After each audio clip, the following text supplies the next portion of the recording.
pasti sangat menyakitkan dan terkadang membuat anak tidak bisa berhenti menangis. Ya udah pasti kalau orang tua meninggal dunia, kita ingin melihatnya untuk terakhir kali. Tapi kebayang nggak sih kalau orang yang udah meninggal bisa buka mata dan ternyata masih bernafas? Seorang gadis nekat terobos masuk ke kamar jenazah untuk lihat mayat ayahnya meski sudah dilarang.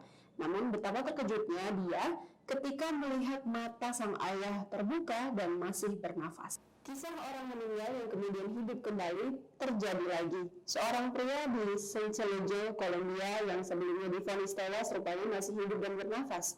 Cerita ini bermula ketika Juan Ros Munoz Romero dibawa ke klinik kesehatan di Las Pelitas karena menderita tekanan darah tinggi. Setelah memasuki klinik tersebut selama 2 jam, dokter memvonis Romero telah meninggal dunia. Tetapi pihak keluarganya tidak percaya dan menuntut untuk melihatnya sebagaimana dilansir dari Mirror. Putri Romero yang enggan disebut namanya mengatakan kepada El Heraldo bahwa mereka tidak diizinkan melihat tubuh ayahnya karena protokol kesehatan yang ditetapkan karena pandemi virus corona. Namun dia terus memaksa petugas medis agar dapat masuk ke kamar jenazah untuk melihat jenazah ayahnya. Ia akhirnya memasuki kamar mayat secara paksa.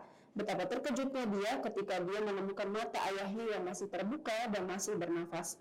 Namun, dokter masih berusaha meyakinkan bahwa ayahnya sudah meninggal dan apa yang dilihatnya adalah reaksi alamiah yang terlihat pada pasien setelah kematian. Dia tidak percaya kepada dokter tersebut, lantas memutuskan membawa ayahnya ke klinik lain. Selama di dalam kamar mayat tersebut, Romero rupanya menderita iskemia, sebuah kondisi ketika suplai darah ke organ atau bagian tubuh, terutama jantung atau otak terlalu rendah. Romero akhirnya dilarikan ke klinik La Concepción dan dirawat hingga kini. Klinik Las Pelitas maupun otoritas kesehatan setempat tidak mengomentari kasus ini di media lokal. Pihak keluarga Romero dilaporkan tengah mempertimbangkan untuk mengambil tindakan hukum terhadap klinik. Marlon David Rodriguez, keponakan Romero, mengatakan kepada media lokal bahwa pamannya dinyatakan negatif terjangkit COVID-19 setelah dites.